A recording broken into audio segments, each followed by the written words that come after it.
Imagine uma sentinela solitária flutuando no vazio abissal do ano 100 trilhões. Pode ser uma sonda autômata, o último vestígio de uma civilização que há muito se transformou em pó. Ou talvez uma consciência biológica que aprendeu a extrair energia da própria agonia das estrelas. Ela abre seus sensores para o cosmos, buscando a luz familiar das galáxias vizinhas, a tapeçaria brilhante que outrora adornava a noite de seus ancestrais. Mas não há nada para ver. O céu é um manto de escuridão impenetrável, um oceano negro sem ilhas, sem faróis, sem esperança. Para essa sentinela do futuro distante, o universo é um lugar de isolamento claustrofóbico. A Via Láctea e suas vizinhas locais fundiram-se há muito tempo em uma única e gigantesca elipse de estrelas velhas e avermelhadas. Uma ilha solitária à deriva em um mar que não para de crescer. Todas as outras galáxias, os bilhões de espirais e nuvens magalhânicas que hoje capturamos com nossos telescópios, desapareceram. Elas não deixaram de existir, mas foram arrastadas pelo tecido do espaço-tempo a velocidades superiores à da própria luz, cruzando um horizonte de eventos cósmico do qual nenhuma informação pode jamais retornar. A luz que emitem tenta desesperadamente nadar contra a correnteza de um espaço em expansão acelerada, mas o espaço se cria mais rápido do que os fótons conseguem viajar. Elas foram exiladas da realidade observável. Para este observador final, a cosmologia é uma ciência morta. Não há evidências do Big Bang. Não há radiação cósmica de fundo, pois esta terá sido esticada até se tornar um silêncio de rádio indetectável, com comprimentos de onda maiores do que o próprio horizonte visível. Se os habitantes dessa era remota não possuírem registros históricos de bilhões de anos, eles olharão para o vazio e concluirão, com toda a lógica e rigor científico, que eles são tudo o que existe. Acreditariam que o universo é estático, finito e consiste apenas de sua única galáxia moribunda, cercada por um nada eterno. É uma ironia cruel do destino que a verdade suprema sobre a origem e a natureza do cosmos esteja sendo lentamente apagada, como pegadas na areia sendo varridas por uma maré invisível e implacável. Mas para entender o horror desse futuro silencioso, devemos rebobinar a fita do tempo. Devemos viajar de volta, muito antes de percebermos que o universo era uma besta indomável que se rasgava em pedaços. Precisamos retornar à inocência. Pousemos agora nas planícies da Mesopotâmia ou nos templos de pedra da Grécia Antiga, sob um céu noturno que parecia muito diferente, não em aparência, mas em significado. Quando os primeiros astrônomos erguiam os olhos para a abóbada celeste, eles não viam um abismo em expansão. Eles viam ordem. Eles viam uma arquitetura divina. Para Aristóteles e Ptolomeu, e para as incontáveis gerações que viveram sob seus dogmas, o universo era como uma caixa de joias perfeitamente construída. As estrelas eram diamantes fixados em esferas de cristal que giravam com uma precisão de relojoaria eterna. Havia um conforto profundo nessa visão. A ideia de um universo estático era um abraço psicológico para a humanidade. Significava que o palco onde encenamos nossos dramas, guerras e amores, era sólido. O cenário não mudava. O universo não tinha começo, o que nos poupava da pergunta incômoda sobre o que havia antes, e não tinha fim, o que nos salvava do terror do esquecimento absoluto. Era uma eternidade cíclica, imutável, segura. Mesmo quando a revolução científica começou a desmontar as esferas de cristal, a necessidade de um cosmos estático permaneceu enraizada na mente dos maiores gênios. Isaac Newton, ao formular a lei da gravitação universal, deparou-se com um paradoxo que ameaçava essa estabilidade. Se a gravidade é uma força atrativa, onde cada objeto puxa todos os outros, por que o universo não colapsa sobre si mesmo em uma grande bola de fogo? Por que as estrelas não caem umas sobre as outras como um castelo de cartas, cujas bases foram removidas?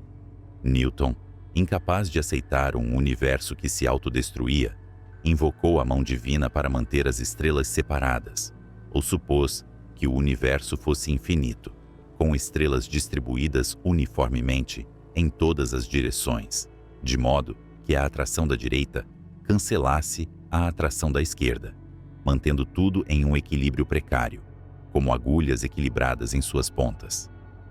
Era uma solução frágil para um problema monumental, uma tentativa desesperada de manter o universo imóvel. Avançamos então para o início do século XX, para um escritório em Berlim, onde um homem de cabelos revoltos reescrevia as regras da realidade. Albert Einstein acabara de formular a relatividade geral, uma teoria que descrevia a gravidade não como uma força invisível, mas como a curvatura do próprio espaço-tempo. Imagine um lençol de borracha esticado, onde estrelas e planetas são bolas de boliche que criam vales e depressões. A matéria diz ao espaço como se curvar, e o espaço diz à matéria como se mover. No entanto, as equações de Einstein sussurravam uma verdade que ele se recusava a ouvir. Quando ele aplicou suas fórmulas ao universo como um todo, elas lhe disseram que o cosmos não podia ficar parado. O tecido do espaço-tempo era dinâmico. Ele tinha que estar se contraindo sob sua própria gravidade ou se expandindo devido a algum impulso inicial. Um universo estático era fisicamente impossível, instável, como um lápis equilibrado verticalmente sobre uma mesa vibrante.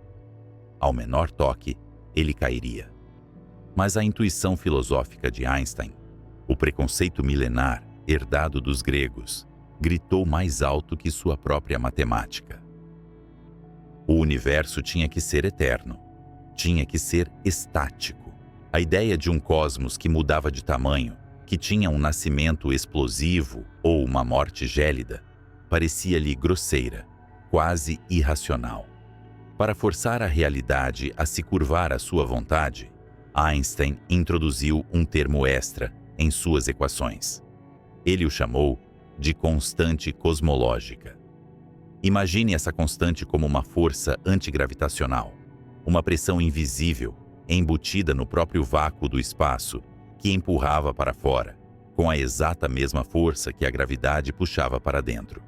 Era um pilar artificial erguido para sustentar o teto do universo, impedindo-o de desabar.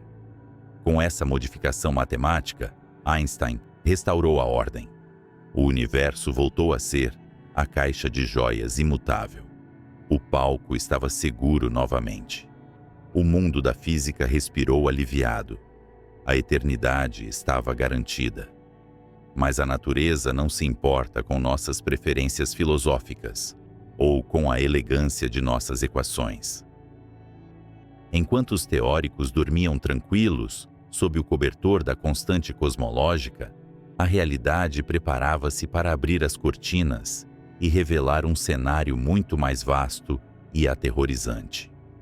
Nas montanhas da Califórnia, longe dos quadros negros de Berlim, um telescópio gigante estava sendo apontado para as manchas nebulosas que pontilhavam a escuridão. Edwin Hubble, um homem que observava o céu com a frieza de um legista, estava prestes a destruir a imobilidade do cosmos. Ao analisar a luz dessas nebulosas, ele percebeu algo estranho. A luz das galáxias distantes estava sendo esticada, desviada para a parte vermelha do espectro eletromagnético. Pense no som de uma ambulância que passa por você em alta velocidade. Quando ela se aproxima, as ondas sonoras são comprimidas e o tom é agudo. Quando ela se afasta, as ondas são esticadas e o som se torna grave. A luz comporta-se de maneira semelhante. Se uma galáxia estivesse se aproximando, sua luz seria comprimida para o azul. Se estivesse se afastando, seria esticada para o vermelho. E Hubble viu vermelho em toda parte. Não importava para onde ele olhasse, as galáxias estavam fugindo de nós. E mais perturbador ainda, quanto mais longe elas estavam, mais rápido fugiam. O universo não era uma estátua de mármore. Era uma explosão em câmera lenta.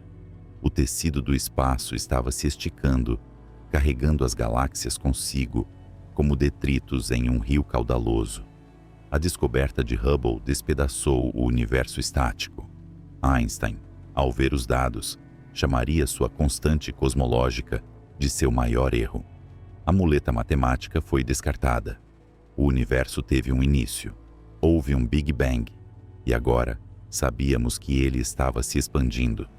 Durante décadas, acreditamos que essa era a história completa.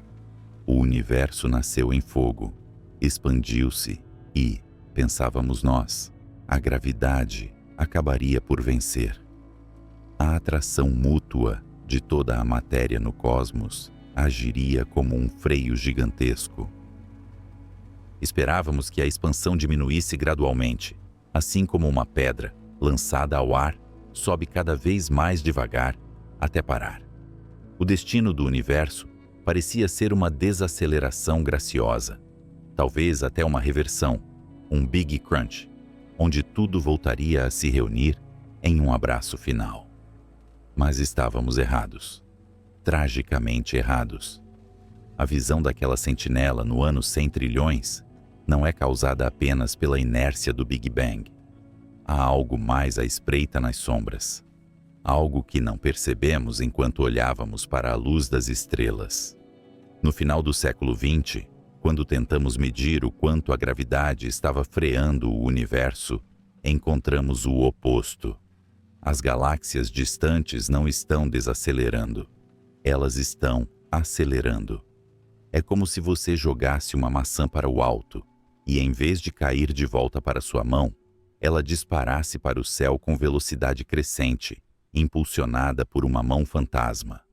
O maior erro de Einstein ressuscitou dos mortos, mas agora com uma face monstruosa. O vazio não é vazio. O espaço não é apenas o palco onde a matéria dança. O espaço é um ator, e ele tem energia. Uma energia escura, misteriosa, que brota do nada e empurra tudo para longe. Ao olharmos para o abismo, percebemos que a estabilidade antiga era uma ilusão. Estamos vivendo em um universo que está sendo rasgado de dentro para fora. A energia escura é o dominador silencioso do nosso destino, a força que dita que o fim não será um colapso ardente, mas um congelamento solitário. Aquele observador no futuro distante, cercado pelo negrume absoluto, é o herdeiro de nossa ignorância e de nossas descobertas. Ele flutua em um cosmos onde a evidência da criação foi apagada pela expansão desenfreada. Nós, neste breve momento dourado da história cósmica, temos o privilégio único de ver as galáxias antes que elas fujam para sempre, de ouvir os ecos do Big Bang antes que eles se calem. Somos os únicos que podem compreender a verdadeira escala da tragédia. Mas o que é exatamente essa energia que domina o vazio? Como pode o nada pesar alguma coisa? Como pode o vácuo ter a força para empurrar galáxias inteiras contra a vontade implacável da gravidade? Para responder a isso, precisamos mergulhar no mundo do muito pequeno, onde as regras da realidade se dissolvem em probabilidade e caos, e onde o espaço vazio ferve com uma atividade frenética que desafia a imaginação. A jornada para entender a maior estrutura do universo começa com um mergulho na menor delas. Imagine as ruas de paralelepípedos de Berlim em 1917. O mundo lá fora está em chamas, consumido pelas trincheiras lamacentas e pelo rugido da Primeira Guerra Mundial. Mas dentro de um escritório silencioso, iluminado apenas pela luz fraca de um candeeiro a gás, Albert Einstein trava uma batalha diferente. Não é uma guerra por território ou nações, mas uma luta pela própria alma do cosmos. Ele acabara de presentear a humanidade com a relatividade geral, uma estrutura intelectual de beleza aterrorizante que redefiniu a gravidade não como uma força misteriosa que puxa maçãs para o chão, mas como a curvatura do próprio espaço e tempo. Imagine um lençol esticado onde objetos pesados criam vales profundos, obrigando tudo ao redor a seguir caminhos curvos. Era elegante, era perfeito, mas havia um problema catastrófico escondido na tinta de suas equações. Sempre que Einstein aplicava sua nova teoria ao universo como um todo, a matemática se rebelava. A gravidade, por sua própria natureza, é atrativa. Ela quer unir as coisas. Ela anseia pelo colapso. Se o universo fosse preenchido com matéria, como as estrelas e nebulosas que vemos, a gravidade mútua de todos esses objetos deveria, inevitavelmente, puxar tudo para dentro. O cosmos deveria estar encolhendo, desmoronando sobre si mesmo em um apocalipse ardente.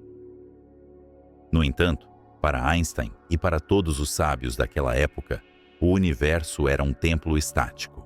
Era eterno, imutável, uma esfera de estrelas fixas que existia desde sempre e existiria para sempre.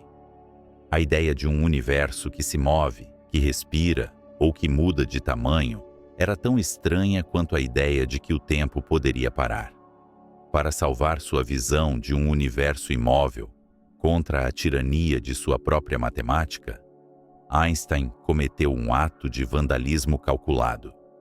Ele introduziu um termo extra em suas equações, uma modificação manual. Ele a chamou de constante cosmológica, representada pela letra grega lambda. Pense na constante cosmológica como um pilar invisível sustentando um teto que deseja desabar. Ou melhor, imagine-a como uma força repulsiva, uma energia inerente ao próprio espaço vazio que empurra para fora com a exata mesma força que a gravidade puxa para dentro. Era um equilíbrio perfeito e precário, como tentar equilibrar um lápis sobre a ponta fina. Se a gravidade puxava, o lambda empurrava. O universo permanecia congelado, uma fotografia eterna, salvo da destruição pela mão do seu criador. Einstein podia dormir tranquilo, acreditando ter domado a fera dinâmica que ele mesmo descobrira. Mas a natureza não se importa com a elegância das nossas crenças, nem com o sono dos gênios. Enquanto a Europa se reconstruía das cinzas da guerra, do outro lado do mundo, nas montanhas de San Gabriel, na Califórnia, a tecnologia estava prestes a abrir uma janela para o abismo. O observatório de Monte Wilson erguia-se acima das nuvens e da poluição luminosa de Los Angeles. Lá, no frio cortante da altitude, repousava o telescópio Hooker, um gigante de aço e vidro com um espelho de 100 polegadas, o maior olho que a humanidade já havia voltado para os céus. O homem que comandava esse Leviatã era Edwin Hubble. Ele não se parecia com o estereótipo do cientista de laboratório. Era um homem que andava com a postura de um major, cachimbo nos dentes, vestindo casacos de couro, exalando uma confiança quase arrogante. Hubble não estava interessado em teorias abstratas, escritas em quadros negros em Berlim. Ele queria ver. No final da década de 20, Hubble apontou o Hooker para as manchas difusas de luz que os astrônomos chamavam de nebulosas. Até aquele momento, muitos acreditavam que essas nuvens de luz estavam dentro da nossa própria galáxia, a Via Láctea, que se pensava ser a totalidade do universo. Mas ao identificar estrelas variáveis pulsantes, conhecidas como cefeidas, Dentro dessas nebulosas, Hubble percebeu algo aterrorizante. Elas estavam inimaginavelmente longe. Aquelas manchas não eram nuvens de gás próximas. Eram ilhas, eram outras galáxias, cidades de estrelas inteiras, separadas de nós por oceanos de vazio tão vastos que a mente humana mal conseguia compreender.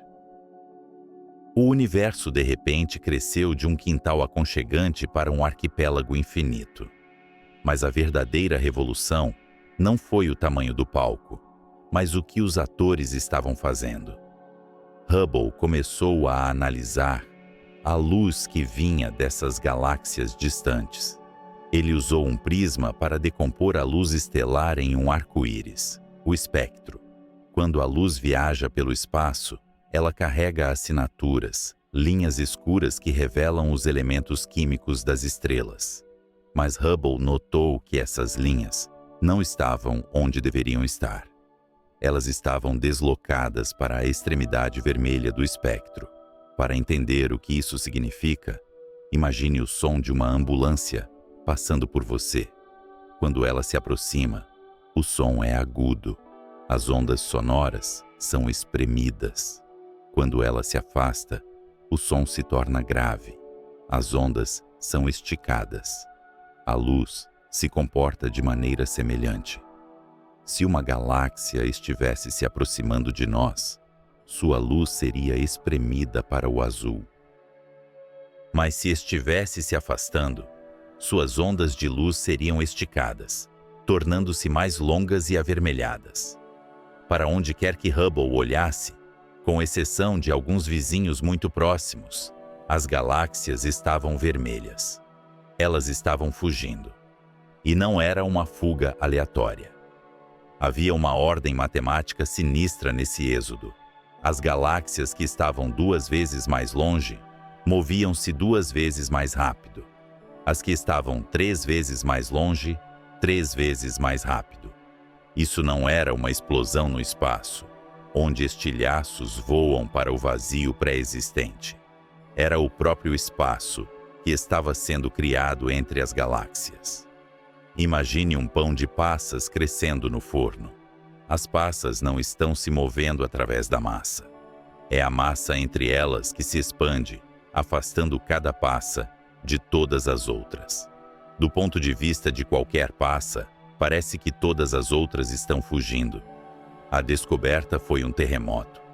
O universo estático de Einstein, aquele templo imóvel e seguro, era uma ilusão. O cosmos real era violento, dinâmico e estava se despedaçando. Em 1931, Einstein viajou para o Monte Wilson. Existem fotografias desse encontro histórico. Vemos o pai da relatividade, com seus cabelos revoltos e olhos gentis, espiando através da ocular do telescópio gigante, enquanto Hubble observa ao lado, como um guardião da nova verdade. Disse que, confrontado com a evidência irrefutável do desvio para o vermelho, Einstein capitulou. Ele percebeu que sua insistência em um universo estático o cegara para a previsão mais espetacular de sua própria teoria. Se ele tivesse confiado nas equações originais, sem o remendo da constante cosmológica, ele poderia ter previsto a expansão do universo 1 década antes de Hubble a observar. Einstein abandonou o lambda. Ele chamou a constante cosmológica de o maior erro de sua vida. Ele a baniu de seus pensamentos, considerando-a uma cicatriz feia em uma teoria bela, um monumento à falibilidade humana e ao preconceito filosófico. Para ele, o universo era dinâmico, simplesmente porque a geometria do espaço-tempo, assim, o ditava, impulsionada pelo ímpeto inicial da criação, desacelerada apenas pela atração gravitacional da matéria. A constante cosmológica foi enterrada. Os físicos a trataram como uma relíquia embaraçosa, um número que deveria ser 0, uma curiosidade histórica de um gênio que piscou na hora errada. O universo estava se expandindo, sim, mas todos assumiram que a gravidade, a grande escultora, estava lentamente freando essa expansão. O destino do cosmos parecia ser uma desaceleração gradual, uma longa e majestosa exalação até que as estrelas se apagassem e o movimento cessasse. Mas a matemática, uma vez escrita, tem uma vida própria. O gênio na garrafa, a constante cosmológica, recusou-se a morrer. Ela permaneceu nas sombras das equações de campo, um fantasma esperando o momento certo para retornar. Einstein pensou que o lambda era um erro porque ele não via necessidade dele em um universo em expansão que deveria estar desacelerando. Ele pensou que era um curativo desnecessário. O que ele não sabia, o que ninguém poderia saber naquela época, era que o vazio do espaço não é vazio. E que aquele erro, aquela energia repulsiva que ele inventou para manter o universo parado, não apenas existia, mas estava prestes a se tornar o protagonista mais dominante e aterrorizante de toda a criação. Einstein achava que seu erro foi introduzir o lambda. A ironia suprema, que levaria décadas para ser revelada, é que seu verdadeiro erro foi tentar removê-lo. Pois no escuro profundo entre as galáxias, algo estava empurrando. Algo estava esperando. Se a gravidade é o desejo da matéria de se unir, o que acontece quando o próprio nada decide que quer mais espaço? Imagine uma pedra lançada com força em direção aos céus. No momento em que ela deixa a mão do arremessador, possui uma velocidade imensa, uma energia cinética que desafia o solo. Ela sobe, rasgando o ar, conquistando altitude. Mas a Terra é ciumenta. A gravidade, essa mão invisível e implacável, começa imediatamente a puxar a pedra de volta. A subida desacelera. O momento de triunfo da pedra diminui, segundo a segundo, até que ela atinge aquele instante de quietude perfeita no apogeu, antes de inevitavelmente cair de volta ao pó de onde veio. Durante quase todo o século XX, os cosmólogos olharam para o céu noturno e viram aquela mesma pedra. Eles viram as galáxias distantes fugindo de nós, impulsionadas pelo fogo primordial da criação, mas estavam convictos de que a gravidade cósmica estava puxando as rédeas. A questão não era se o universo estava freando, mas sim com que força o pé estava pressionando o pedal do freio. A humanidade residia em um cosmos governado por uma lógica newtoniana expandida para escalas relativísticas. Era um universo de consequências previsíveis, onde cada ação tinha uma reação e onde a massa ditava o destino. Havia um conforto solene nessa visão, uma sensação de que as leis da física que governavam uma maçã caindo em um pomar inglês eram as mesmas que ditavam a morte térmica ou o renascimento de toda a existência. Para entender essa visão de mundo, precisamos abandonar a ideia do espaço como um palco estático onde os atores entram e saem. Em vez disso, visualizamos o tecido do espaço-tempo não como uma caixa vazia, mas como uma massa de pão crescendo dentro de um forno cósmico invisível. As galáxias não são viajantes correndo através do espaço, mas sim as passas incrustadas nessa massa. À medida que o pão cresce e incha, a massa entre as passas se expande, carregando-as para longe umas das outras. Uma passa não foge da sua vizinha. É o meio entre elas que se dilata, criando abismos de vazio onde antes havia proximidade. Essa analogia culinária, no entanto, escondia uma batalha titânica. Enquanto a massa do pão empurrava para fora, a gravidade de cada partícula no universo tentava puxar tudo de volta para dentro. Era um cabo de guerra cósmico de proporções épicas. De um lado, o momento explosivo herdado do nascimento do tempo, a inércia pura da expansão. Do outro, a atração gravitacional implacável de toda a matéria, escura e luminosa, tentando costurar o universo de volta em um único ponto. Os cientistas chamavam isso de parâmetro de desaceleração. Era o número sagrado que diria o futuro. Se a massa do universo fosse suficiente, a gravidade seria como uma corrente forte, o bastante para parar a pedra no ar e trazê-la de volta. As galáxias parariam de se afastar. O desvio para o vermelho que Hubble observou se tornaria um desvio para o azul. O universo começaria a encolher. Isso levava a uma visão escatológica fascinante e aterrorizante, conhecida como o Grande Esmagamento. Nesse cenário, o filme da história cósmica seria rebobinado. O espaço entre as galáxias diminuiria. O céu noturno ficaria cada vez mais brilhante à medida que a luz de bilhões de estrelas fosse comprimida em um volume menor. A radiação cósmica de fundo, o eco frio do início dos tempos, aqueceria novamente.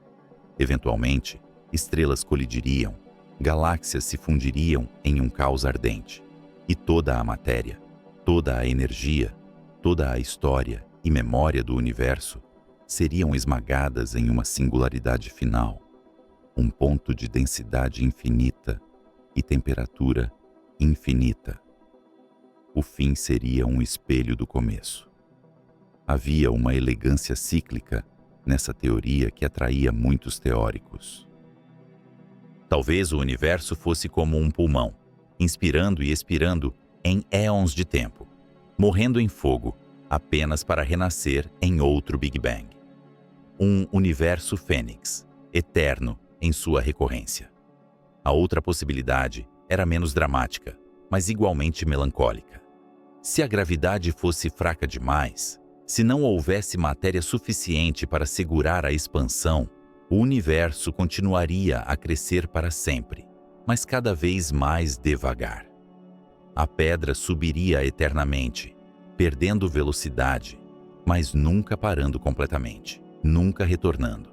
As galáxias se afastariam até desaparecerem da vista umas das outras. As estrelas queimariam todo o seu combustível. O universo se tornaria um lugar frio, escuro e vasto. Um cemitério de cinzas estelares flutuando em um vazio infinito. A morte térmica. Tudo dependia da densidade crítica. Era uma pesagem cósmica. Os astrônomos precisavam colocar o universo inteiro em uma balança. Eles contaram estrelas, estimaram a massa das nuvens de gás e inferiram a presença da matéria escura pelas curvas de rotação das galáxias. Eles somaram cada átomo, cada fóton, cada grão de poeira. A busca por esse número, a densidade média da matéria, tornou-se o santo graal da cosmologia observacional nas últimas décadas do século XX. Era uma época de certeza metodológica. Os telescópios ficavam maiores, os detectores mais sensíveis. A missão era medir a taxa de desaceleração. Ninguém duvidava que a desaceleração existia. A física exigia isso. A gravidade é uma força atrativa. Ela puxa, ela reúne, ela freia.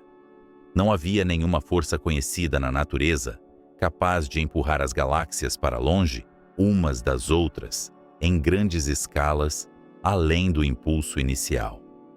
A energia cinética se dissipa contra o trabalho da gravidade. Essa era a lei. Imagine os astrônomos como cartógrafos antigos medindo a costa de um novo continente. Eles mapeavam a geometria do espaço-tempo tentando discernir se ele era plano, aberto ou fechado. Um universo fechado, denso o suficiente, curvar-se-ia sobre si mesmo, como a superfície de uma esfera, destinado ao colapso.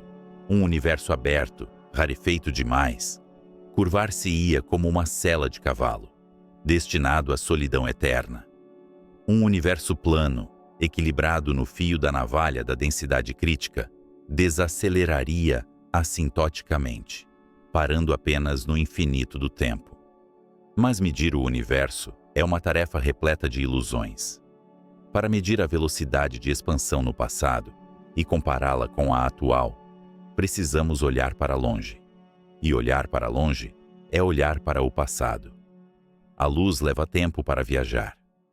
Quando olhamos para uma galáxia a 1 bilhão de anos-luz de distância, a vemos como ela era há 1 bilhão de anos. Se pudéssemos medir o quão rápido o universo estava se expandindo naquela época e comparar com a velocidade de expansão hoje, saberíamos o quanto a gravidade freou o cosmos. Precisávamos de marcadores de distância precisos, velas padrão, faróis no escuro, cuja luminosidade intrínseca fosse conhecida, permitindo-nos calcular a distância pela simples lei do inverso do quadrado. Quanto mais longe uma luz está, mais fraca ela parece. Durante anos, as galáxias foram usadas como essas velas, mas elas são velas imperfeitas. Galáxias evoluem, mudam de brilho, colidem. Eram relógios desajustados. A incerteza pairava sobre os dados. Os gráficos de Hubble, que plotavam a distância versus a velocidade, tinham margens de erro frustrantes. As barras de erro eram grandes demais para distinguir entre um universo que colapsaria e um que se expandiria para sempre. A resposta escapava por entre os dedos trêmulos da tecnologia da época. No entanto, a premissa subjacente permanecia inabalável. A gravidade era o escultor mestre. Ela havia forjado as estrelas a partir do gás primordial, aglomerado as galáxias em filamentos magníficos que teciam a teia cósmica. Parecia inconcebível que essa força, que governava o movimento dos planetas e a queda das maçãs, não fosse também o árbitro final do destino do universo. A desaceleração não era apenas uma hipótese, era uma consequência necessária da existência da massa. Os livros didáticos eram escritos com essa suposição. As palestras acadêmicas debatiam o valor de ômega, o parâmetro de densidade, mas sempre sob a sombra da atração. Era um universo compreensível, um universo onde a energia se conservava e as forças se equilibravam em uma dança de morte lenta. A ideia de que algo mais pudesse estar em jogo, algo escondido nas dobras do vácuo, era especulação de ficção científica ou heresia matemática. Nesse cenário de confiança científica, equipas de astrônomos começaram a procurar por uma vela melhor. Eles voltaram seus olhos para eventos cataclísmicos, explosões estelares tão brilhantes que poderiam ser vistas através do abismo do tempo. As supernovas do tipo Moinoa. Estas não eram apenas estrelas morrendo. Eram bombas termonucleares padronizadas pela natureza. Anãs brancas, cadáveres estelares densos como o coração de um átomo, roubando matéria de uma estrela companheira até atingirem um limite crítico preciso, o limite de Chandrasekhar. Nesse ponto exato, elas detonam, sempre com a mesma massa, sempre com a mesma luminosidade máxima. Eram as lâmpadas perfeitas para iluminar a geometria do universo. Se conseguíssemos encontrar essas explosões nas profundezas do espaço, a bilhões de anos-luz de distância, poderíamos medir a desaceleração com precisão cirúrgica. Poderíamos finalmente ver a curva no gráfico, a assinatura da gravidade puxando o cosmos de volta. A caçada começou. Noites frias em observatórios no topo de montanhas no Chile e no Havaí. Câmeras CCD digitais substituindo as velhas placas fotográficas, permitindo capturar fótons que viajaram por metade da idade do universo. Os astrônomos varriam o céu, comparando imagens de vastos campos de galáxias tiradas com semanas de diferença, procurando por um novo ponto de luz, uma faísca efêmera que indicasse uma estrela explodindo muito, muito longe. A expectativa era clara. As supernovas distantes deveriam aparecer mais brilhantes do que se o universo estivesse se expandindo a uma taxa constante, porque a gravidade teria trazido as galáxias um pouco mais para perto umas das outras desde que a luz partiu. O universo deveria ser menor e mais denso do que uma expansão livre permitiria. Os dados deveriam mostrar o freio. Eles deveriam confirmar que a pedra lançada ao céu estava, de fato, perdendo velocidade. Era o fim da década de 1990. A humanidade estava prestes a virar a página do milênio. A física parecia estar arrumando a casa, preenchendo as lacunas finais do modelo padrão e da cosmologia. Estávamos confortáveis em nosso conhecimento de que vivemos em um universo dominado pela matéria, onde a gravidade, embora a mais fraca das forças fundamentais, reinava suprema nas grandes escalas. Mas o universo, em sua vasta indiferença às expectativas humanas, guardava um segredo nas trevas entre as estrelas. As primeiras análises dos dados começaram a chegar aos computadores. Os pontos no gráfico não estavam caindo onde a teoria da desaceleração predizia. A princípio, parecia erro. Poeira cósmica obscurecendo a visão. Falha na calibração dos instrumentos. As supernovas eram diferentes no passado. Os cientistas verificaram e reverificaram. Eles lutaram contra seus próprios dados, tentando forçá-los a se conformar à lógica da gravidade atrativa. Mas a luz daquelas estrelas moribundas sussurrava uma história diferente, uma história impossível. Elas estavam fracas demais, elas estavam longe demais. Era como se, em vez de frear, o universo tivesse pisado no acelerador. A estrutura da realidade estava prestes a ser rasgada. A massa de pão não estava apenas crescendo, ela estava sendo esticada por mãos fantasmas. A pedra lançada ao céu não estava desacelerando. Ela estava ganhando velocidade, subindo cada vez mais rápido em direção a um escuro desconhecido. O que poderia possuir energia suficiente para dominar a gravidade de todas as galáxias combinadas? O que poderia empurrar o próprio tecido da realidade com tal violência silenciosa? A certeza do grande esmagamento estava prestes a ser substituída por um mistério que faria a própria física tremer em suas fundações. Estávamos à beira de descobrir que a maior parte do universo não era feita de átomos, nem de matéria escura, mas de algo que nem sequer sabíamos que existia. Algo que emergia do próprio vazio.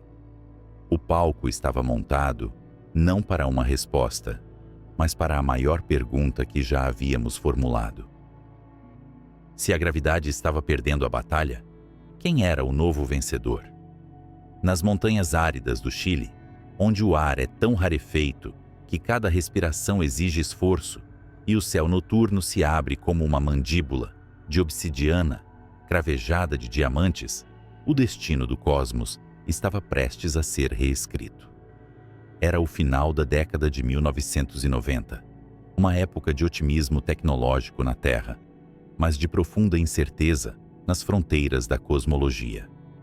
Até aquele momento, a narrativa da humanidade sobre o universo era governada por uma intuição gravitacional simples, uma lógica herdada de Isaac Newton e refinada por Albert Einstein. Se você atira uma maçã para o alto, ela sobe, desacelera e cai. Se você lança um universo para fora, em uma explosão primordial, a gravidade mútua de todas as galáxias, estrelas e nuvens de gás, deve agir como um freio cósmico, puxando tudo de volta para o centro, ou, pelo menos, retardando a fuga para o infinito. A pergunta que assombrava os corredores das universidades não era se o universo estava desacelerando, mas quão rápido ele estava freando. O destino final de tudo o que existe dependia dessa taxa de desaceleração. Havia apenas duas opções no cardápio do Apocalipse: ou a gravidade venceria, parando a expansão e puxando o cosmos de volta em um colapso ardente, um reverso do nascimento do tempo. Ou a gravidade seria fraca demais, permitindo que o universo continuasse a se expandir para sempre, mas cada vez mais devagar, como um carro deslizando em ponto morto, até parar no horizonte do tempo.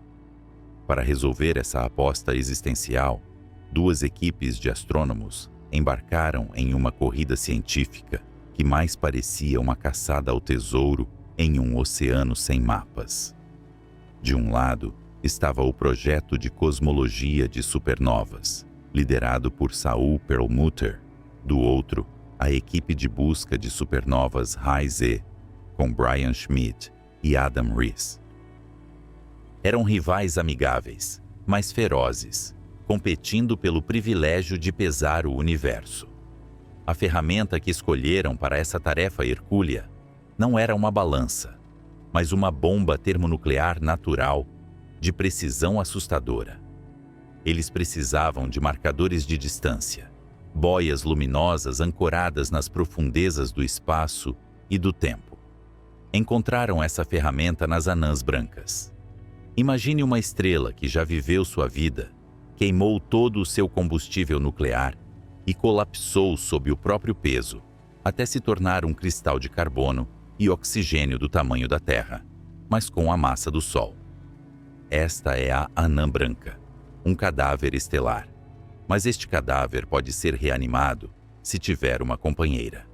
Se esta anã branca orbitar perto o suficiente de outra estrela, sua gravidade intensa começará a sugar a matéria da vizinha, como um vampiro cósmico, drenando a vida de sua vítima. O processo é um balé de destruição matemática. A anã branca acumula matéria roubada até atingir um limite preciso, conhecido como o limite de Chandrasekhar, cerca de 1,4 vezes a massa do nosso Sol.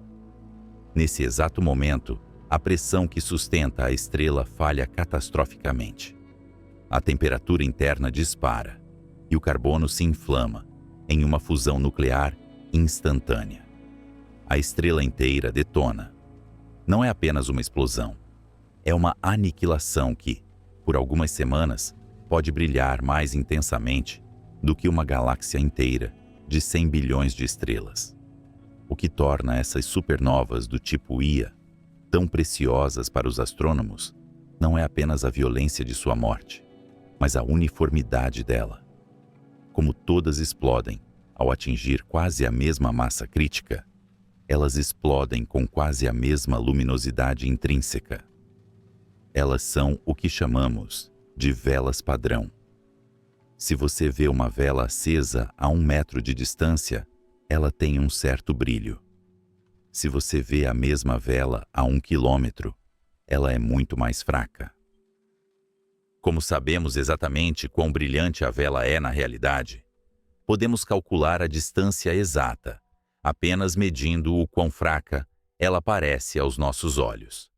Assim, os caçadores de supernovas apontaram seus telescópios para o vazio, procurando esses flashes de luz agonizante em galáxias distantes, bilhões de anos-luz atrás no tempo.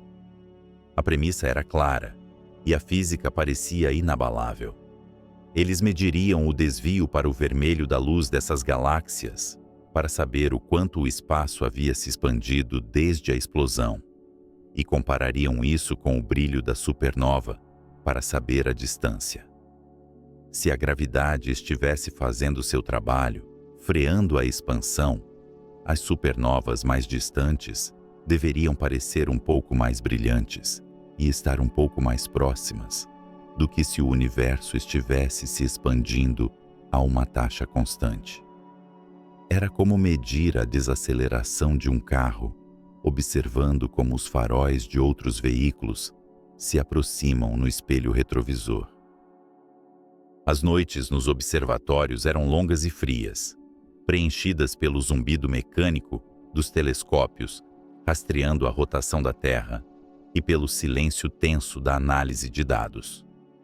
Computadores processavam imagens digitais, subtraindo a luz estática das galáxias para revelar o novo ponto de luz que não estava lá na noite anterior.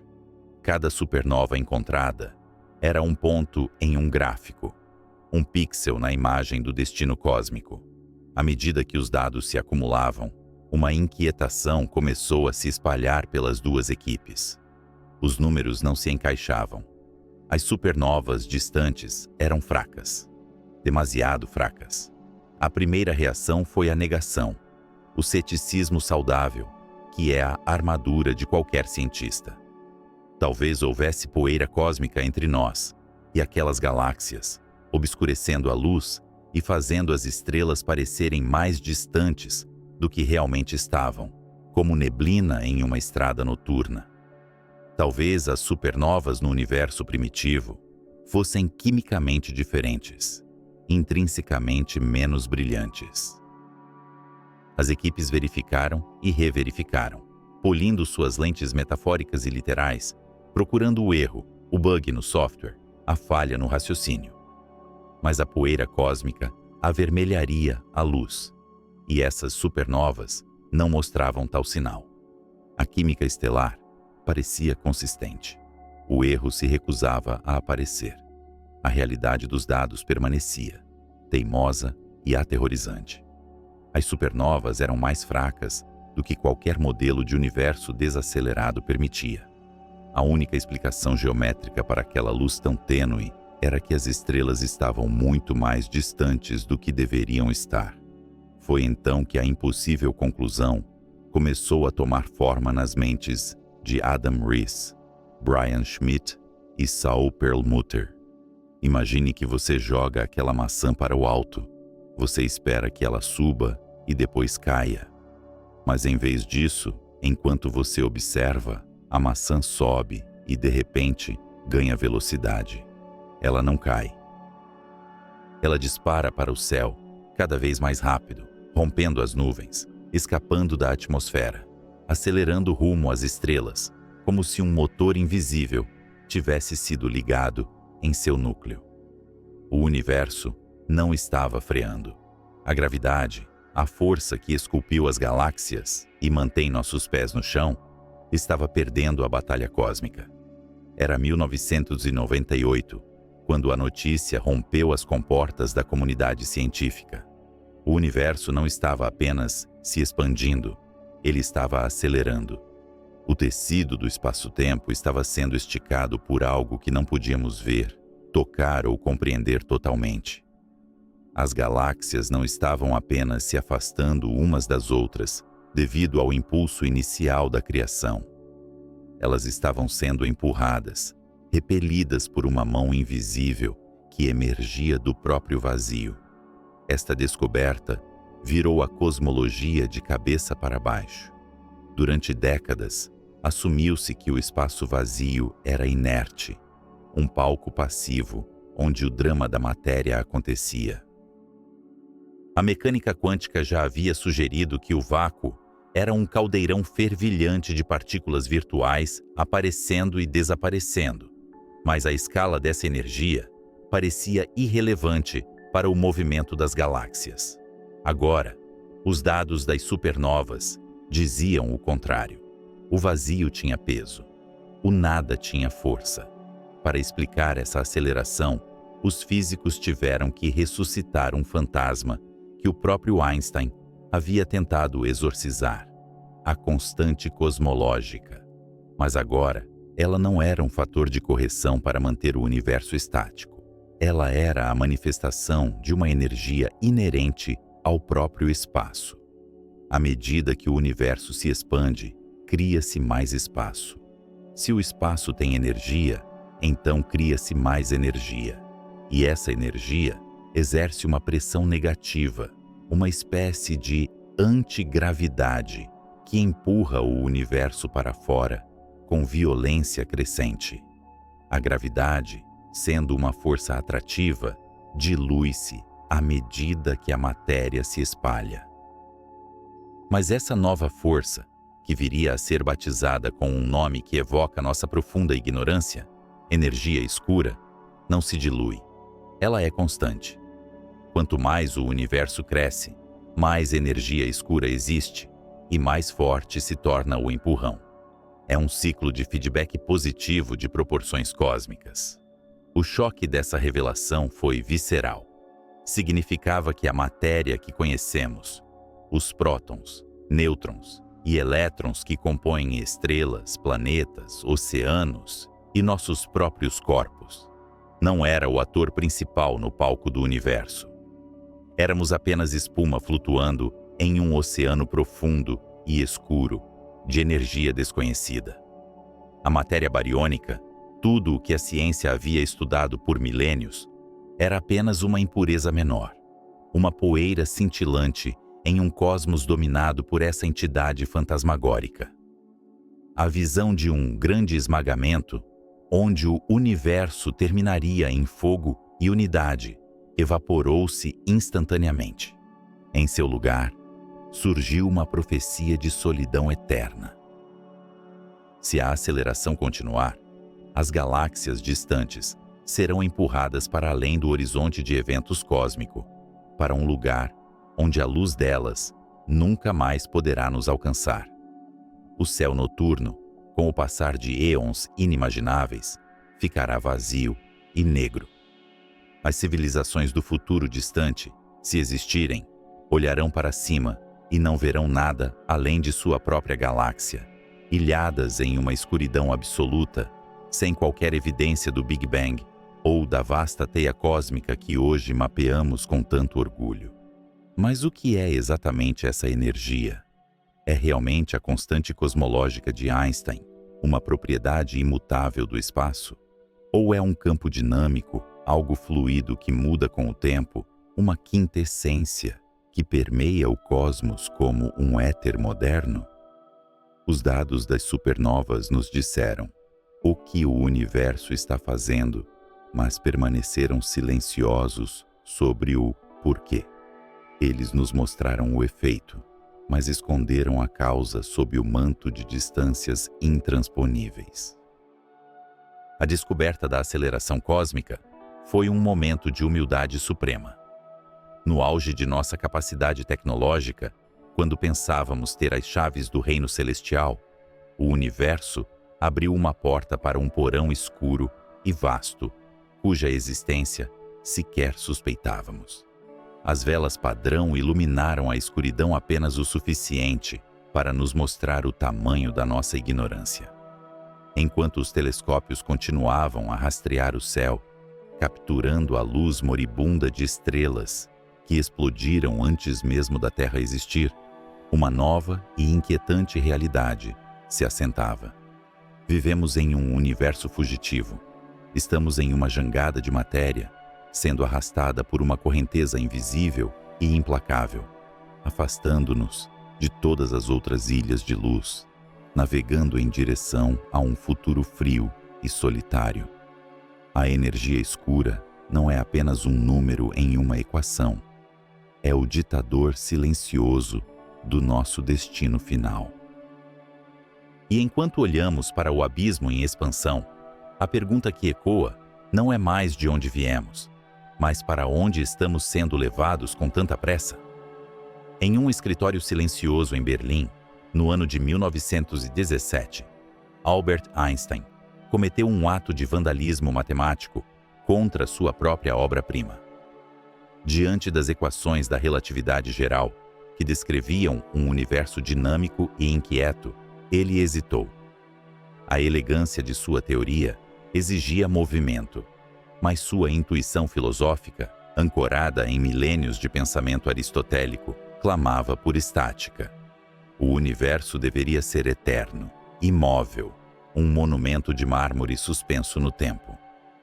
Para forçar a realidade a se curvar à sua crença, Einstein introduziu um novo termo em seus cálculos, uma letra grega, lambda. Era um pequeno ajuste, um contrapeso artificial, desenhado para empurrar contra a gravidade e manter as estrelas fixas no firmamento. Ele a chamou de constante cosmológica. Anos mais tarde, quando Edwin Hubble, revelou que as galáxias estavam de fato se afastando umas das outras, Einstein descartou o lambda com desdém, chamando-o de seu maior erro. A letra grega foi apagada dos quadros negros, banida para o esquecimento como uma relíquia de teimosia intelectual. Mas as ideias na física, assim como os monstros nos mitos antigos, raramente permanecem mortas. Nas últimas décadas do século XX, quando os astrônomos perceberam que a teia cósmica não estava apenas se esticando, mas acelerando violentamente, o fantasma de Einstein retornou. O erro renasceu não como uma falha, mas como a característica dominante do cosmos. Aquela constante cosmológica, que antes parecia um remendo feio, revelou-se a melhor descrição matemática para a energia escura. No entanto, o que Einstein via apenas como um número para equilibrar uma equação, a física moderna precisava compreender como uma entidade física real. Aqui reside o paradoxo que assombra nossos telescópios. A matéria comum, a poeira das estrelas, a água em nossos oceanos, tudo isso se dilui. Imagine um gás preso dentro de um pistão gigante. À medida que você puxa o êmbolo e aumenta o volume, o gás se torna rarefeito, sua densidade cai, sua energia se dispersa. É assim que o universo deveria se comportar. Mas a energia escura viola essa intuição fundamental. Ela é uma propriedade intrínseca do próprio espaço vazio. Isso significa que, se você tomar uma caixa de vácuo puro e dobrar seu tamanho, você não dilui a energia dentro dela. Pelo contrário, você acaba com o dobro da energia. É o único almoço grátis no universo. O espaço não é um palco passivo onde os atores entram e saem. O palco é feito de um material que se multiplica. Este mecanismo cria um ciclo de feedback aterrorizante. A energia escura empurra o espaço para se expandir. Essa expansão cria mais espaço novo. O novo espaço traz consigo mais energia escura, que por sua vez empurra com mais força. É uma avalanche que se alimenta da própria neve que desloca. Não há freios neste veículo, apenas um acelerador que é pressionado cada vez mais fundo à medida que o tempo avança. Para entender de onde vem essa energia inesgotável, devemos abandonar a vastidão das galáxias e mergulhar no extremo oposto da escala. Devemos descer a escada da realidade, encolhendo nossa visão bilhões de vezes, passando pelas células, pelas moléculas, pelos átomos, até chegarmos ao tecido fundamental da realidade. A mecânica quântica nos ensina que o vácuo absoluto, o nada perfeito, é uma impossibilidade física. Se pudéssemos remover cada átomo, cada fóton, cada onda de radiação de uma caixa, o que restaria não seria o silêncio, restaria um rugido. De acordo com o princípio da incerteza de Heisenberg, campos de energia nunca podem estar em repouso absoluto, pois isso significaria que saberíamos tanto a posição quanto a velocidade de uma partícula com precisão infinita, o que é proibido pelas leis quânticas. Portanto, o vácuo fervilha. É um oceano tempestuoso de criação e destruição. Neste caldeirão subatômico, pares de partículas virtuais surgem espontaneamente do nada. Um elétron e seu oposto, um positron, materializam-se emprestando energia do próprio vácuo, vivem por uma fração de segundo, inimaginavelmente curta, e então colidem, aniquilando-se mutuamente e devolvendo a energia ao banco cósmico. Isso acontece em todos os pontos do espaço, a todo momento. O espaço vazio é, na verdade, um plenário de atividade frenética, uma espuma quântica efervescente. Os físicos teóricos, armados com a audácia de quem decifrou o átomo, decidiram calcular quanto essa atividade frenética pesa. Se cada centímetro cúbico de espaço contém essa dança infinita de partículas virtuais, essa energia deve ter uma massa. e essa massa deve exercer gravidade. A ideia era brilhante em sua simplicidade. A energia escura que empurra as galáxias seria, na verdade, o peso acumulado dessas flutuações quânticas do vácuo. Eles somaram as frequências, calcularam as contribuições de todos os campos conhecidos, desde o eletromagnetismo até as forças nucleares, integrando as energias até a escala de Planck, o menor pixel de realidade possível. A esperança era que o número final, a densidade de energia do vácuo, correspondesse à densidade minúscula, mas observável, da energia escura que vemos acelerando o universo. O resultado desse cálculo é, sem exagero, a maior vergonha na história da ciência. O valor teórico que a mecânica quântica prevê para a energia do vácuo não é apenas um pouco maior que o valor observado pelos astrônomos. Ele não é o dobro, nem 10 vezes maior, nem mesmo 1 milhão de vezes maior. A discrepância é de 120 ordens de grandeza. Para visualizar o tamanho desse erro, imagine que você pediu a um físico para estimar o peso de um grão de areia. Ele faz os cálculos, revisa as equações e lhe diz que o grão de areia pesa mais do que todo o universo observável, multiplicado por 1 bilhão. É um erro tão colossal, tão grotesco, que sugere que não estamos apenas errados nos detalhes, mas que estamos fundamentalmente cegos para algo essencial sobre a natureza da realidade. O número 1, seguido de 120 zeros. Se a teoria quântica estivesse correta, a energia contida no espaço dentro de sua xícara de café seria suficiente para ferver todos os oceanos da Terra instantaneamente. Se o vácuo tivesse tanta energia quanto as equações prevêem, o universo teria se expandido tão violentamente no primeiro instante de sua existência que nenhum átomo teria tido tempo de se formar. A estrutura do espaço-tempo teria se rasgado antes mesmo que a luz pudesse brilhar. Nós não deveríamos estar aqui. No entanto, aqui estamos. O universo se expande, sim, mas com uma gentileza quase imperceptível em comparação com a fúria prevista pelos nossos melhores modelos. A energia escura observada é incrivelmente tênue, uma brisa suave comparada ao furacão teórico. Isso nos deixa diante de um abismo epistemológico. De um lado, temos a relatividade geral de Einstein, que descreve a gravidade e a forma do cosmos com precisão esquisita. Do outro, temos a mecânica quântica, que nos deu transistores, lasers e a compreensão da matéria com uma exatidão sem precedentes. Ambas são as teorias mais bem-sucedidas que a humanidade já concebeu. Mas quando tentam conversar sobre o vácuo, elas não apenas discordam, elas gritam em línguas incompreensíveis uma para a outra. Essa catástrofe do vácuo sugere que há um cancelamento milagroso acontecendo nos bastidores. De alguma forma, as flutuações violentas dos campos quânticos devem estar se anulando com uma precisão quase perfeita, deixando sobrar apenas aquela fração infinitesimal de energia que impulsiona a expansão atual. Mas por que a anulação não é total?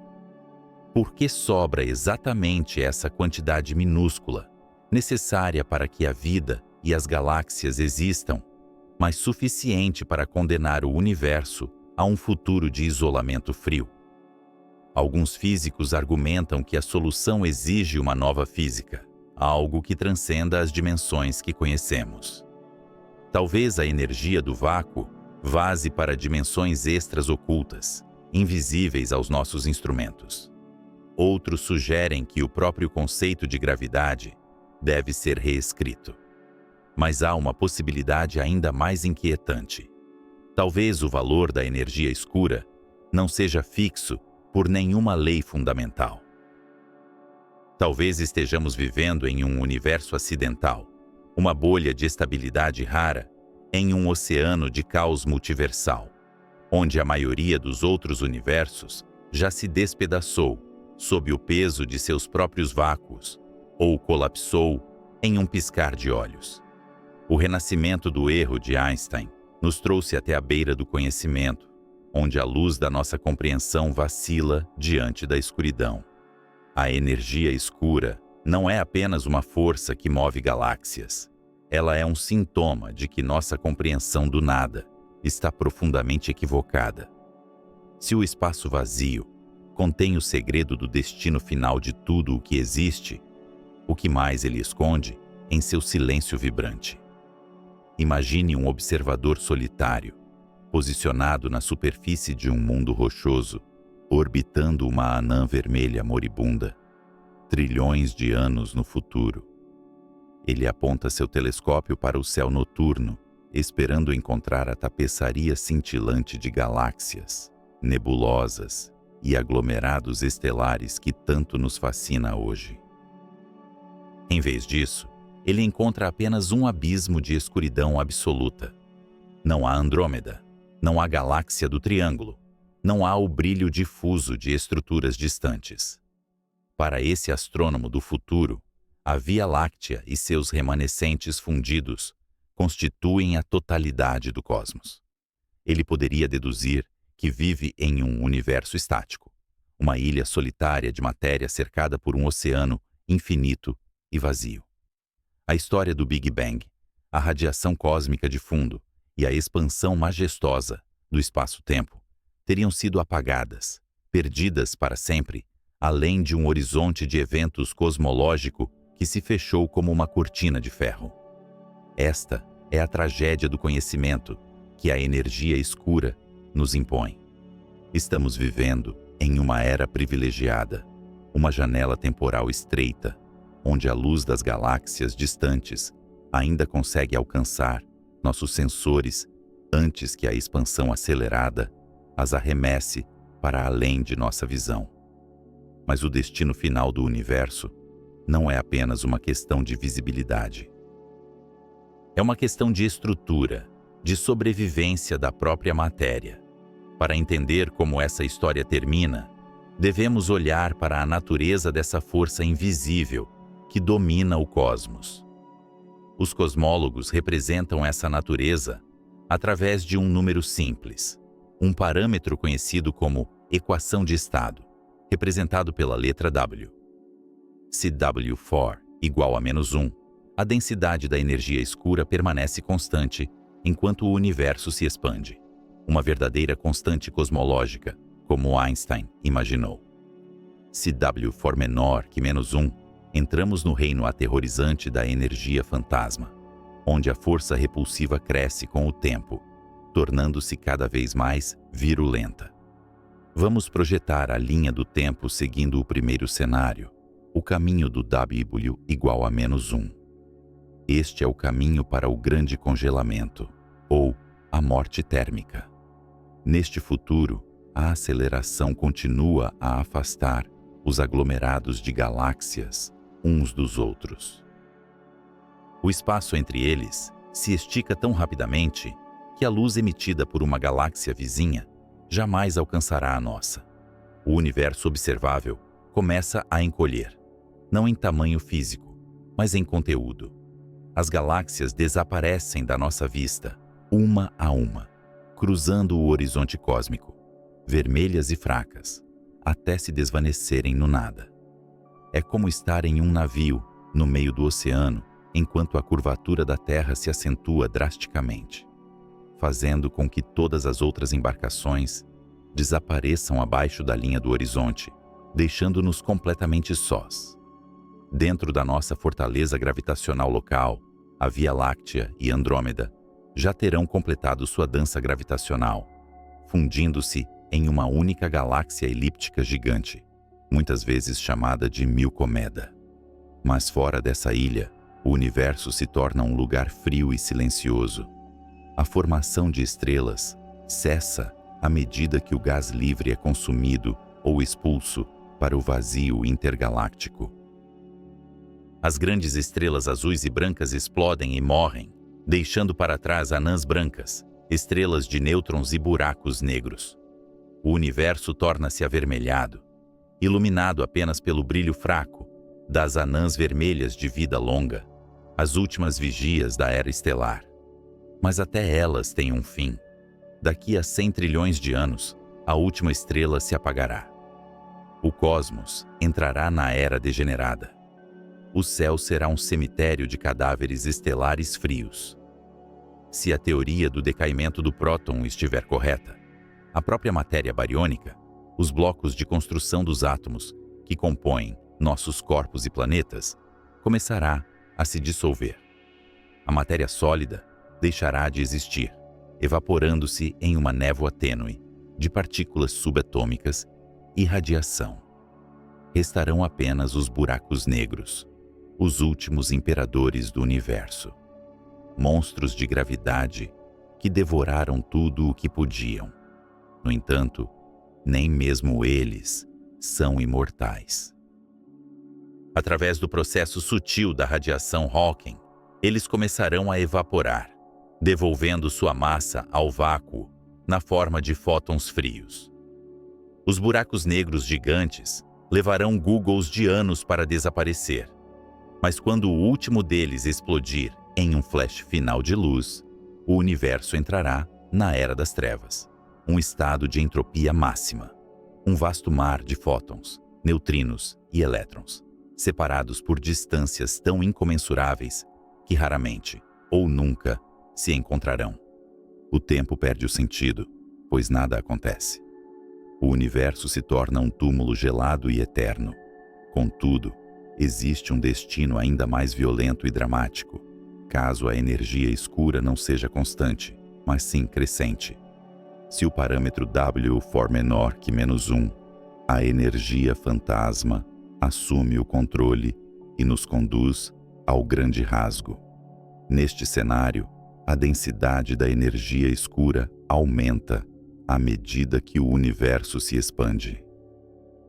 A força repulsiva torna-se tão potente que supera todas as outras forças da natureza, desmantelando as estruturas do cosmos de fora para dentro, como um furacão que primeiro arranca o telhado de uma casa, depois derruba as paredes e, finalmente, desintegra os móveis.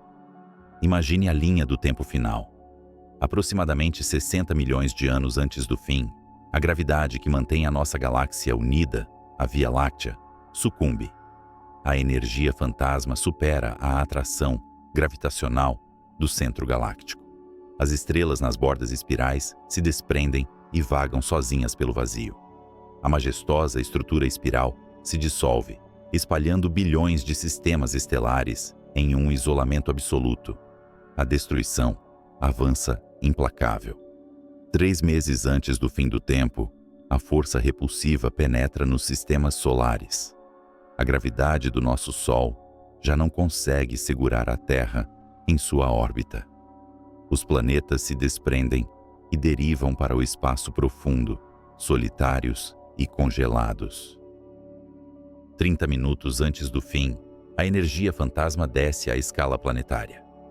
A própria Terra não consegue suportar a pressão interna do espaço expandindo-se dentro dela. A crosta se racha, o manto explode e nosso planeta se desintegra em uma nuvem de poeira e rocha. Mas a energia fantasma não para por aí. Ela tem fome de escalas cada vez menores. Na última fração de segundo, ela supera as forças eletromagnéticas e nucleares. Primeiro, as moléculas são rasgadas. Depois, os próprios átomos são destruídos. Os elétrons são arrancados de suas órbitas. E no instante final, a própria estrutura dos prótons e nêutrons é estraçalhada. O tecido do espaço-tempo, incapaz de conter a energia infinita que brota de cada ponto, rompe-se catastroficamente. As leis da física deixam de existir. Tudo o que foi, tudo o que é aniquilado em uma singularidade final de expansão. Esses cenários, o frio eterno do grande congelamento ou a violência súbita do grande rasgo, dependem de medições precisas que estamos apenas começando a fazer. Estamos observando as sombras projetadas por essa energia misteriosa, tentando ler o futuro nas entrelinhas da luz estelar distorcida. Há uma ironia poética profunda em nossa situação. Somos criaturas forjadas nas fornalhas de estrelas mortas, compostas por átomos que um dia poderão ser rasgados ou decair no esquecimento, tentando compreender uma força que dita que nossa existência é efêmera, não apenas individualmente, mas cosmicamente. O universo parece indiferente à complexidade que abrigou por bilhões de anos.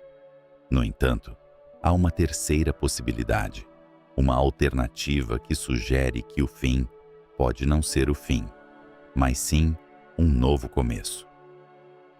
Alguns modelos teóricos propõem que a energia escura pode ser dinâmica de uma maneira cíclica, que a expansão pode um dia reverter, ou que o nosso vácuo pode decair para um estado de energia mais baixo, reescrevendo as leis da física instantaneamente.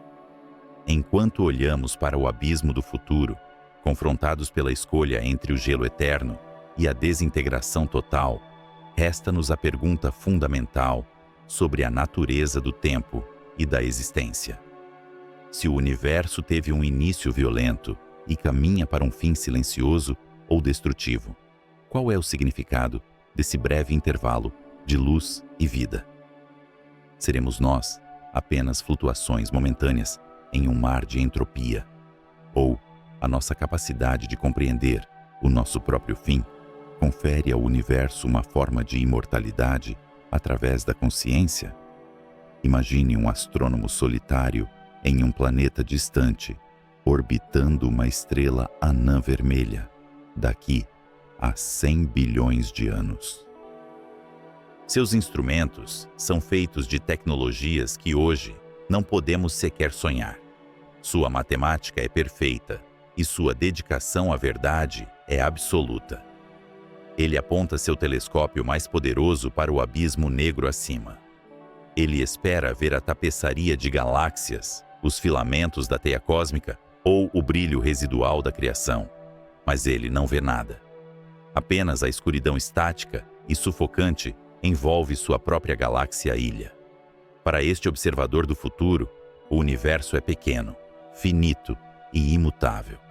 Ele concluirá, com todas as evidências científicas disponíveis para ele, que ele e seus vizinhos estelares estão sozinhos em um vazio eterno. E o mais trágico é que ele estará errado. Esta é a ironia final, escrita pelas leis da física. Estamos vivendo em uma janela de tempo extraordinariamente rara e preciosa, uma era dourada da cosmologia que um dia se fechará para sempre. A energia escura não está apenas empurrando as galáxias para longe umas das outras. Ela está sistematicamente apagando a história do universo, rasgando as páginas do livro da Gênese, antes que elas possam ser lidas por civilizações futuras. Nós, humanos do século XXI, somos privilegiados. Olhamos para o céu e vemos a história desenrolada diante de nós, como um mapa antigo. Vemos a radiação cósmica de fundo, aquele calor fóssil do Big Bang, banhando o céu em micro-ondas. Vemos galáxias distantes recuando, suas luzes desviadas para o vermelho, gritando a verdade sobre a expansão. Temos as pistas do crime cósmico espalhadas por toda a cena, mas a energia escura trabalha incansavelmente para limpar essas pistas. À medida que o espaço se expande exponencialmente, as galáxias que hoje pontilham nosso céu profundo serão arrastadas para além do horizonte cósmico de eventos. Este horizonte não é uma barreira física, mas um limite de comunicação imposto pela velocidade da luz. Quando o espaço entre nós e uma galáxia distante se expande mais rápido do que a luz pode viajar, essa galáxia deixa de ser observável. Ela envia seus fótons, suas mensagens de luz, mas eles são como nadadores lutando contra uma correnteza que se torna infinitamente rápida. Eles nunca nos alcançarão. Um por um, os objetos do céu noturno cruzarão esse horizonte e desaparecerão, como navios caindo na borda de uma catarata silenciosa. Primeiro, perderemos as galáxias mais distantes, aquelas que hoje nos dão vislumbres da infância do cosmos. Depois, os aglomerados vizinhos serão levados pela maré escura. Com o tempo, as estruturas maciças que compõem o universo observável serão desmembradas da nossa visão. O que restará será o grupo local, a nossa própria vizinhança, gravitacionalmente ligada. A Via Láctea e a galáxia de Andrômeda, juntamente com suas galáxias satélites anãs, estão destinadas a colidir e se fundir em uma única e gigantesca galáxia elíptica, muitas vezes chamada de Milkydromeda. Para os habitantes dessa futura supergaláxia, o céu será radicalmente diferente. A atração gravitacional local será forte o suficiente para manter as estrelas de Milkydromeda unidas, resistindo à repulsão da energia escura. Mas tudo o que estiver fora dessa ilha gravitacional terá sido varrido para longe. O espaço intergaláctico se tornará verdadeiramente vazio. Não haverá outros pontos de luz para medir distâncias, nem supernovas distantes para atuar como faróis na escuridão, nem desvio para o vermelho cosmológico para indicar que o espaço está se esticando. A própria radiação cósmica de fundo, a prova definitiva da origem quente do nosso universo, terá sido esticada a tal ponto que seu comprimento de onda será maior do que o tamanho do horizonte visível. Ela se tornará indetectável, sua canção silenciada, diluída até a inexistência. O eco do Big Bang terá desaparecido. Imagine agora os cientistas dessa era futura. Eles desenvolverão a relatividade geral. Eles entenderão a gravidade, a mecânica das estrelas e a química dos elementos. Eles olharão para o céu e verão um universo estático, composto por uma única galáxia, cercada por um vazio infinito. Sem a visão da expansão, sem a radiação de fundo, seus melhores modelos cosmológicos ditarão que o universo é eterno e imutável, ou talvez que tenha nascido como está, pronto e acabado. Eles não terão como saber sobre a inflação, sobre a nucleossíntese primordial, ou sobre a evolução dinâmica que trouxe o cosmos até aquele ponto. Eles construirão uma imagem do universo que é logicamente consistente com seus dados, mas fundamentalmente incorreta. É um pensamento humilhante e aterrorizante. Isso nos força a perguntar se há aspectos fundamentais do universo que já foram apagados antes do surgimento da humanidade. Será que perdemos peças cruciais do quebra-cabeça que eram visíveis há bilhões de anos, mas que agora estão além do nosso horizonte? Talvez existam forças e eventos na aurora do tempo, cujos vestígios já foram varridos pela inflação ou pela entropia, deixando-nos com uma visão incompleta que arrogantemente acreditamos ser total. A energia escura nos ensina que o conhecimento não é um direito garantido. O universo não tem a obrigação de ser compreensível para nós, nem de manter suas pistas preservadas para sempre. Somos como arqueólogos que chegaram a uma biblioteca antiga no momento exato em que um incêndio começa. Ainda podemos ler os pergaminhos, podemos ver a estrutura do edifício e entender sua história. Mas as chamas estão se espalhando. O futuro será uma era de esquecimento, onde a verdade sobre nossas origens será consumida pelo isolamento. Nossa capacidade de compreender o cosmos é, portanto, efêmera. Estamos no topo de uma montanha de tempo, com uma visão clara em todas as direções, mas a neblina está subindo. Temos a responsabilidade solene de registrar o que vemos, de capturar a majestade da expansão e a violência da criação enquanto ainda podemos. Nós somos a memória do universo. Sem nós, e sem civilizações como a nossa neste momento preciso da história cósmica, o universo seria não apenas desconhecido, mas incognoscível. A aceleração cósmica dita um destino de solidão fria. As estrelas acabarão por queimar todo o seu combustível. As anãs brancas esfriarão até se tornarem brasas negras invisíveis. Os buracos negros, os últimos guardiões da entropia, evaporarão lentamente através da radiação Hawking, em escalas de tempo que desafiam a imaginação humana. E a energia escura continuará a expandir o vazio entre essas carcaças estelares, garantindo que nunca mais se encontrem. No entanto, há uma beleza melancólica nesta tragédia. O fato de estarmos aqui, agora, conscientes e capazes de olhar para cima e decifrar o código da luz das estrelas, é um milagre estatístico. Somos a consciência do cosmos, despertando brevemente antes do longo sono eterno.